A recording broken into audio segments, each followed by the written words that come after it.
you.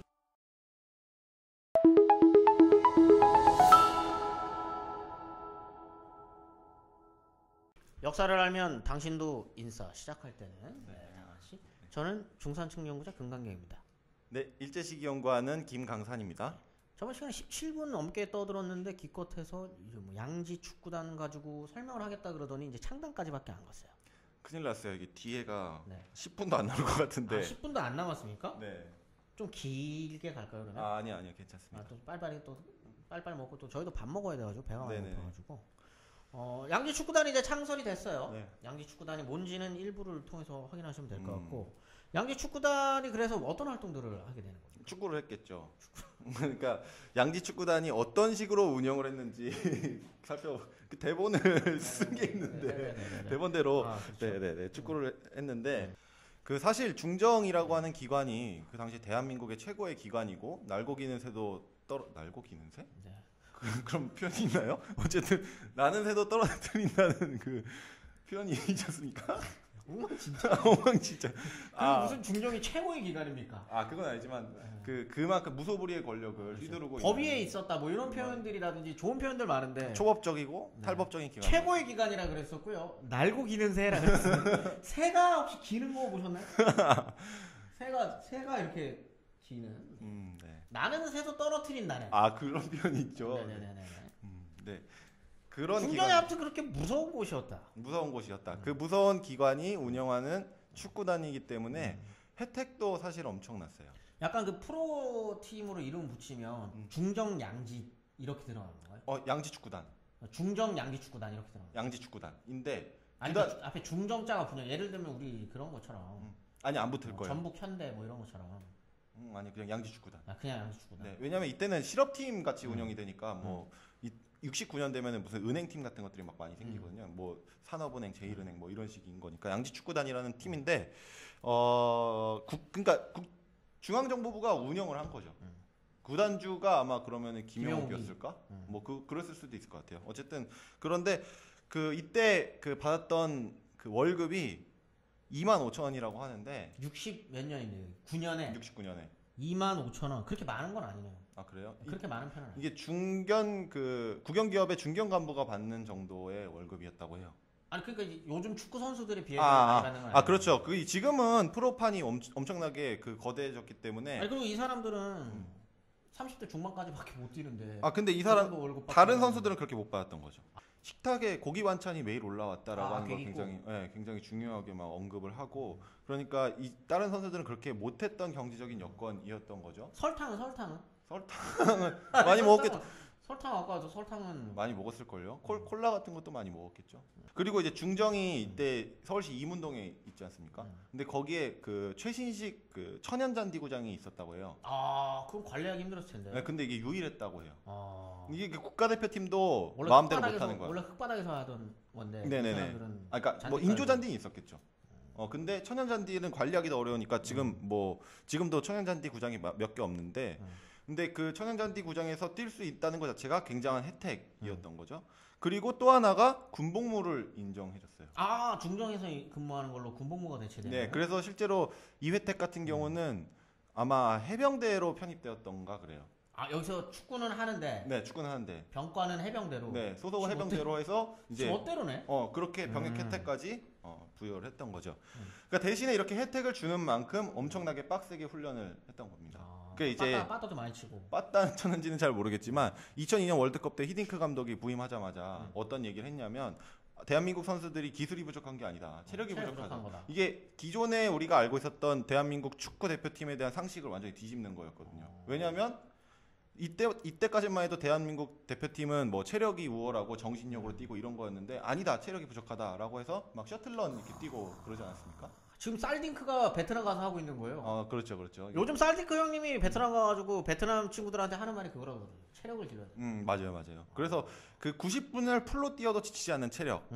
그래서 송중국이 피구를 잡았던 거 아닙니까? 그렇죠. 그래서 이제 그렇게 체력을 엄청나게 키우는 훈련했다고 해요. 그래서 아침에 딱 일어나자마자 고정수가 그래서 떨어졌잖아요. 맞아요. 윤정환이라든지 고정수라든지 이제 테크니션들이 많이 이제 테크니션. 윤정환 아마 갔을 거예요. 윤정환은 23인 안에 들었을 텐데. 네, 아마 들었을 거예요. 그래서 그러나? 경기도 출전했을 겁니다. 그렇지만 중용은 받지 못했죠. 대신에 중용을 받았던 게 김남일, 유상철 이런 누가 봐도 깡패 같은 친구. 누가 봐도 에너자이저 같은. 아, 김남일 씨 아주 네네 뭐 근성 있는 이을용이라든지 뭐 을룡타. 네, 그런 선수들 그런 선수들이 중용을 받지 을룡타 않습니다. 배경화면으로 이렇게 깔아주세요. 알겠습니다. 네. 네. 그래서 이제 그 1시간 넘게 뭐 줄넘기하고 웨이트 트레이닝하고 뭐 이런 을룡타 너무 생각나. 이천수짜리랑. 이천수 때는 말디니 걷어차는 거요? 아니요. 이천수 때는 중동 친구들이 침대 축구를 못 했대요. 왜냐면 침대 축구 하고 있는데 이천수가 뒤통수 때리는 짤이 있거든요. 아, 진짜 그건 모르겠는데. 한번 찾아서 넣어보도록 하겠습니다. 네네네. 네, 그래서 이런 체력을 엄청 길러서 초반에 굉장히 좋은 성적을 거둬요. 그래서 이제 사실은 국내 대회에서 대통령배 그 전국 축구 대회가 열리는데 이때 우승을 합니다. 왜냐면 24명이 이때 축구 대표팀인데 그 중에 11명이 양치 축구단 선수예요. 그럴 거면 그냥 양치 축구단이라 그러지. 그러니까 준 국가대표팀이기 때문에 지금 전북 현대보다도 훨씬 그 강한 팀이었던 거죠. 전북 현대 좀 무시하는 겁니까? 아니 지금 전북 현대 굉장히 잘하고 있어요. 지금도 네. 아마 3위일 건가 그래요. 현재 기준으로 울산이 1등입니다. 제가 응원하고 있는.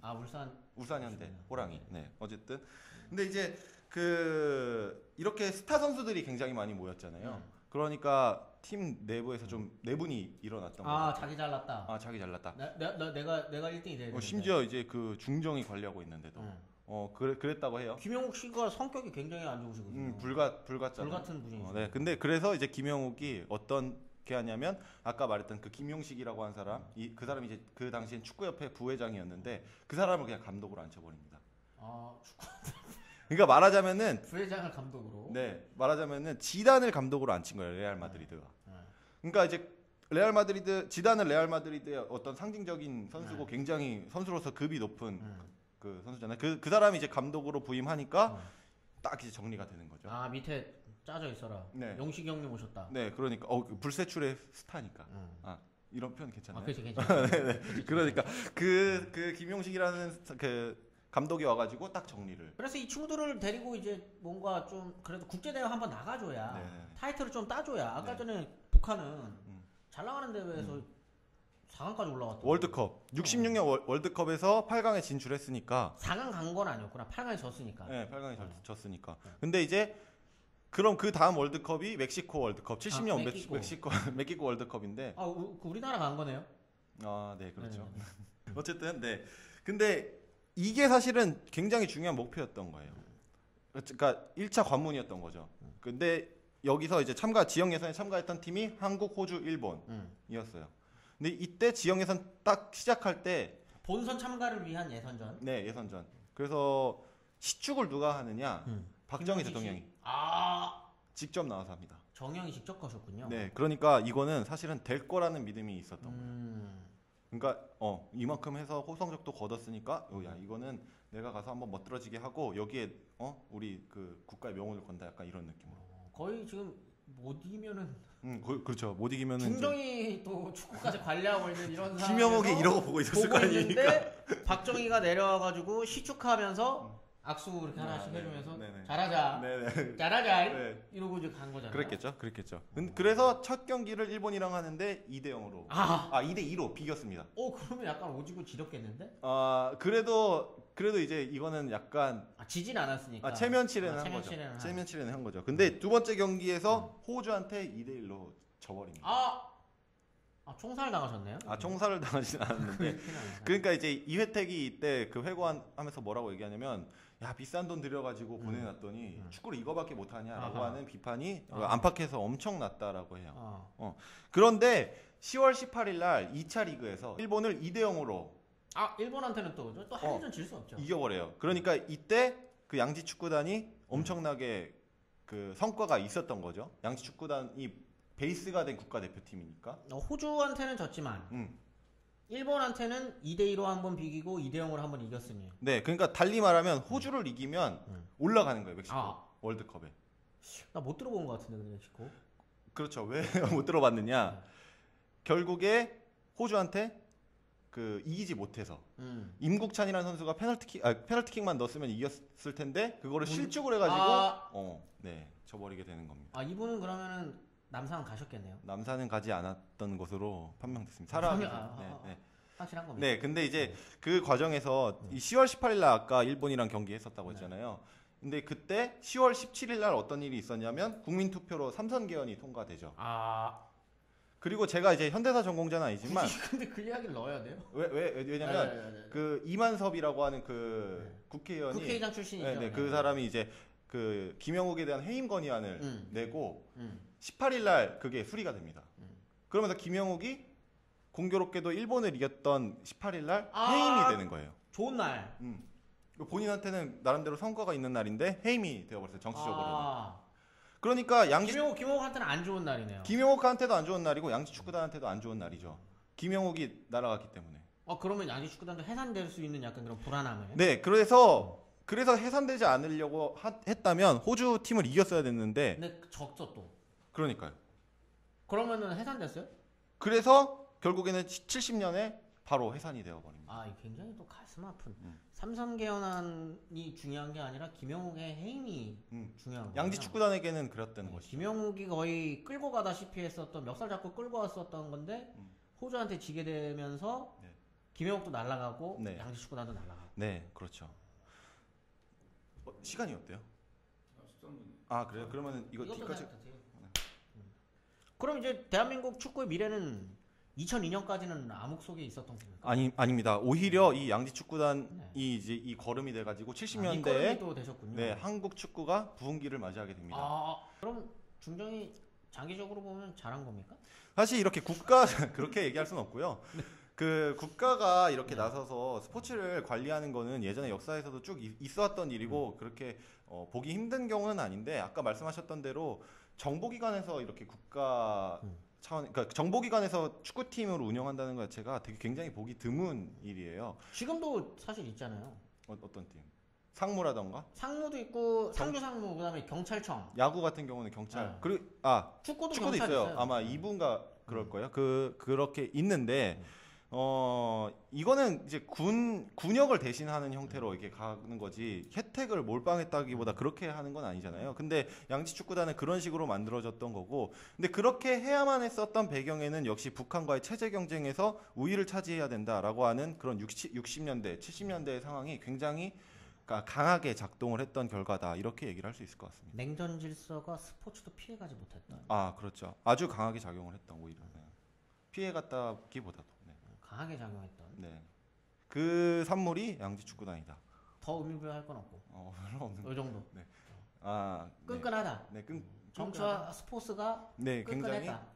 그런 것을 끝으로 저는 이제 스포츠에서 손을 떼도록 하겠습니다. 다음 시간 도대체 뭘 준비해 올 건지 더 궁금하게 만드는 김광산 선생님의 인사였습니다. 오늘은 양지축구단과 70년대 한국 스포츠까지 알아보는 시간이었습니다. 오늘은 여기서 마치도록 하겠습니다. 역사를 알면 당신도 인싸. 다음 주 맞나요? 2주에 한 번씩 하니까 다다음 주에 뵙도록 하겠습니다. 수고하셨습니다. 감사합니다. 좋아요, 구독하기 눌러주시면 땡큐.